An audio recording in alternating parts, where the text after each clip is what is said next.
Hello, YouTubers. How are you today? Okay, so it's actually night. Driving at night. Anyway, I wanted to talk about something that it's not really a story or anything. What happens? I get this question a lot, so I figured I might as well just go ahead and answer it. People get in the car and they see that I have both Lyft and Uber signs up, and they wonder. Well, first thing people wonder is that legal? Can you do something like that? Well, yeah, for those of you who don't know, we're independent contractors, and yes, it is legal. We, neither Lyft nor Uber want to pay us for vacation or sick days or anything like that. So, they sign us as independent contractors, and as independent contractors, they can't really stop us from driving for either Uber or Lyft. Now, there are a lot of guys that I watch on YouTube, really good guys. They taught me a lot how to do this job. Down below, you see the link. There's the Simple Driver, and he's saying that don't even think about it, just drive for Uber.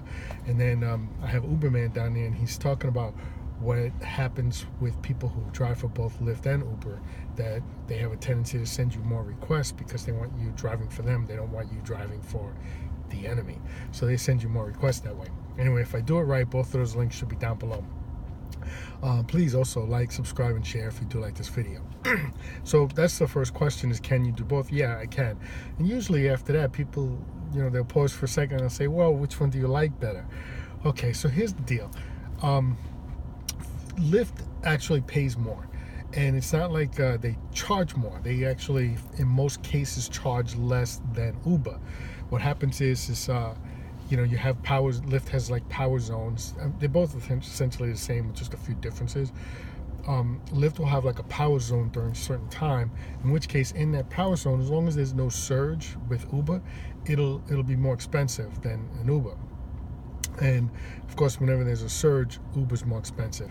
But if you take them both at the same time during normal times where there's no surge and there's no power zone, Lyft is actually cheaper. And then Lyft takes less money out from me, before they pay me. So they pay me more. So who do I prefer working for, driving for? Yes, I prefer driving for Lyft. Uber can raise their rates. They're huge enough to, just take less money out from me. And, they would actually have a lot more happier Uber drivers. Their turnover rate, last I heard, was at 4%, which is horrendous. But in either case, just about every passenger I talk to who gets in a car with a driver who does both, and that's most of us down here in South Florida, they say that they're happier with Lyft than Uber. So I'm not alone in that. I'm going to give you another example of why I'm happier for driving for Lyft than I am driving for Uber. From time to time, people forget things in the car, and you try to get it back to them as quickly as possible. You report that you have it and bring it back to them, that kind of thing. So when it happens with Uber will send me through the app. I'll get this little message saying, make sure that you remind passengers to take their keys and their wallets and their phones, almost as if it's my fault for not reminding the passenger to take everything before they leave, which I get. You want to, like if I see somebody who's kind of flustered, they're doing 15 different things, maybe if somebody's a little bit intoxicated, I'll say to them, go ahead and, hey, don't forget to bring everything with you. I've had at the airport, had to, stop the car, or almost took off and chase people down and give them their phones or the keys and stuff like that. But sometimes you miss it, and sometimes the person just jumps out of the car real quick. The next thing you know, the item's in the back of the car. So anyway, they would, Uber makes it seem like it's my fault for not reminding the people. Now Lyft, when it happens with Lyft, I'll give you an example where I brought this my phone, the person's phone, back to them to the airport. And what happened is, I get it dropped off and I get a text message, and it's obvious it wasn't a canned response, and it wasn't an Autobot sending me out, a message that it's my fault. The person was asking through the text message, how did it go? So I told them, yes, I got the phone back, everything's okay.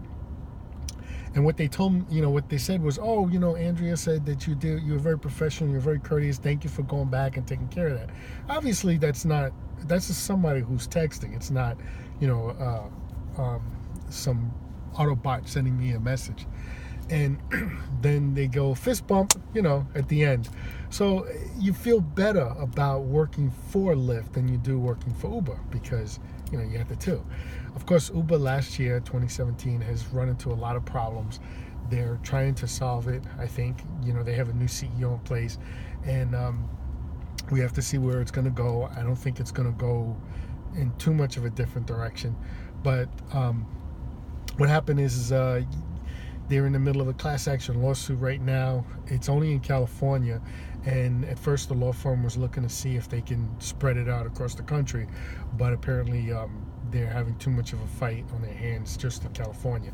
But what would happen is Uber would send the price for the fare to the passenger, and it would be based on going this way, and the Uber driver would get through the navigation system going this way, so it's a shorter distance. So what they would do is charge the passenger this way and pay the driver this way, and then pocket the difference. And in the terms of service, they're basically saying that we've all agreed to this, which I don't think anyone actually agrees to it. If you those terms of services, they're tough to read, and if you can make out what they're saying, I don't think anyone would say, yeah, I agree to this. But in either case, that's what's going on over there. And it's just stuff like that constantly over and over again that I am happier driving for Lyft than I am for Uber. I agree with the simple driver. If you look at it, he's saying that Uber is huge.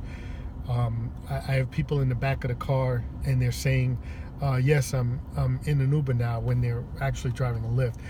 Uber is like in everyone's brain. It's sort of like when people say Google it, even if they're not using Google, they're using another search engine like Yahoo or Bing. I use DuckDuckGo. And also, if it's you